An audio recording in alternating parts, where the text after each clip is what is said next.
Greetings everyone, I'm Mar. Once again, this is my opinion. You can tell from the title up there, continuing my trek through episodes of the classic 90s animated series, Batman the Animated Series. This, of course, is episode 6 in production order.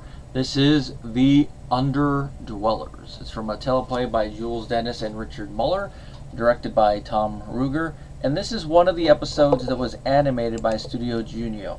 Now, I don't usually bring up this studio, or I haven't yet, but the reason I do in this case is because the studio involved kind of explains some of the animation. It's pretty good animation for TV, but you can tell that compared to episodes we've seen before and ones that we're gonna come off, it actually comes pretty close to being off model. If you're not sure what that means, it means that the designs that they have for the characters, like the way they want them drawn, the stylistic thing, it starts to become a little inconsistent. And with some of the side characters, I've even noticed that they're really getting an anime-like vibe. And this is what Bruce Timm had to say about that in the Animato issues 26 and 27. That it was their weakest episode. We almost didn't use them after that. It was the first episode that came back that really looked totally unlike our show. It was very Japanese, but I'm glad we did use them again. They've done great work. Now, like I said, it doesn't mean that it's bad, but it's just, yeah, it's just not the show, not the vibe we're going for. And of course, in case you're wondering what other stuff they've done, they did 7 episodes of this show total, and other Western animation that they did was episodes of, they did one segment of an episode of Freakazoid, and then going down. They did in-between animation on Dragon Ball Z, they did animation for Dr. Slump, Lupin the Third, including a couple of the movies, and they did key animation on Rurouni Kenshin. They did work on they did in between on Trigun, the Sonic the Hedgehog CD, Jetson. So they had work. And now this episode, it's an interesting one because it's a Batman the Animated Series take on a trope we see in Oliver Twist, and that is the group of orphans hanging around with an older guy surviving. The difference there is, and this is mainly going off of memory, whereas I think Fagin is the character's name.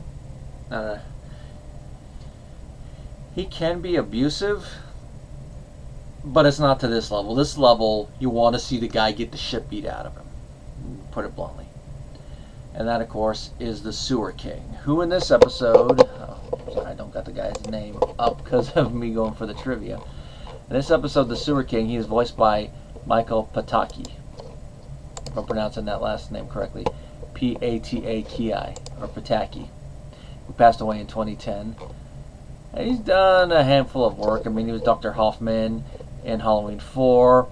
He played Guglielmo in Graduation Day. He played a mime in Easy Rider, and of course, he was in Rocky 4. Now, those are his big roles, but of course, after this, here. His voice, now that I'm listening about it again, you can definitely tell it's Dr. Hoffman, but he's not quite the same type of voice he uses there. Now, the Sewer King, very despicable creature. Now, think about it. He's sitting there eating chicken while the children that he uses starve, and he really takes the children should be seen, not heard in Maxium to its logical conclusion, and when he hears somebody talk above ground, he puts them in a room filled with light. Now, like Fagin, he uses the children for his bidding. Now, like I said, this is going off of memory because I haven't seen or watched an Oliver Twist adaptation in a long time or read the book, so I'm going off of memory. Fagin, or in this case the Sewer King, really is using them for his own ends. And in this whole thing, Batman finds out about it, and he manages to capture one of the kids, takes him home, has Alfred try to bathe him and all that, and there's some hijinks there. Batman eventually makes his way down into the sewers, he has to get past a bunch of alligators, which I love the line he says when he sees how many gators are. I thought you were endangered. Oh, it's given the time that episode was produced, I believe the alligator was still endangered, so that's a line that's anachronistic in retrospect, but at the time made sense. Now, the Sewer King, his actions, what Batman finds, and then what he does, it really pushes the Dark Knight to his limit. Because at one point, it looks like, even though he's got his hands on the Sewer King, he is going to kill him. And the line he says, and the way that it is delivered, really puts home how close he is getting to the line that in most versions of the character, including this one, he never crosses. I don't know. Damn it. I had it up just here for a second. I don't pass sentence. That's for the courts. But this time I'm sorely tempted to do the job myself. Very close to that line. But thankfully, he doesn't cross it. And this is the only time we see the Sewer King, because presumably, based on everything, he's going to go to jail for a long time. The kids, they get out there, they meet social services, and presumably they have a happy ending. Now, most people are going to go, oh, they're with social services. They probably don't have a good ending. That's kind of a negative view to look at it, but in Gotham, even though Gotham is not really a bright place other than maybe Batman fixing some stuff, I think that, at least when it comes to orphans, Bruce is probably throwing enough money in the right place to where they're going to at least have a decent head start over the next couple of years. And that's just the optimist there.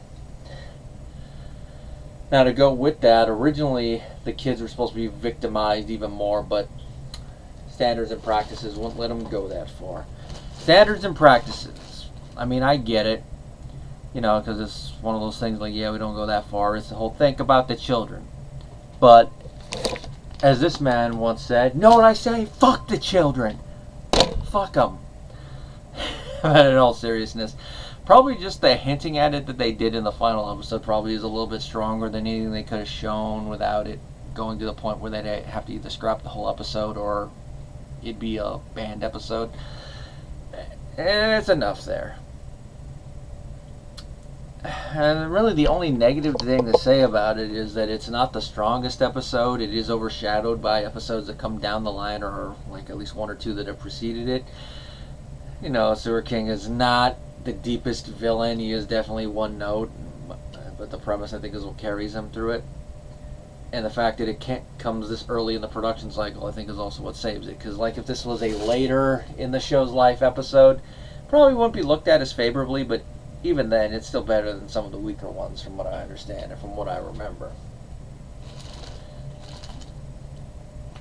There's not really much else to say about this episode. I mean, it is definitely worth at least one watch, if just for the animation and also that line delivery. And seeing one of the, if one note, more interestingly approached villains that they created that was just a one-off. I mean, definitely it's a little bit more interesting without crossing into the absurd than the Condiment King. But then again, who knows? I might change that statement once I get to that episode, at least when it comes to the interesting thing. That's really all there is to say about this episode. There's not really a whole lot to delve into. And let's see what's coming up. Let's see what's coming up the pipe next. Next, it's going to be an interesting one. One of the ones I was looking forward to, because it's going to be about police officers accused of something they didn't do. Which, given the stuff that's happened in the last couple of years involving the public versus police, is kind of a semi-topical episode. But that will be for next time. Till then, everybody.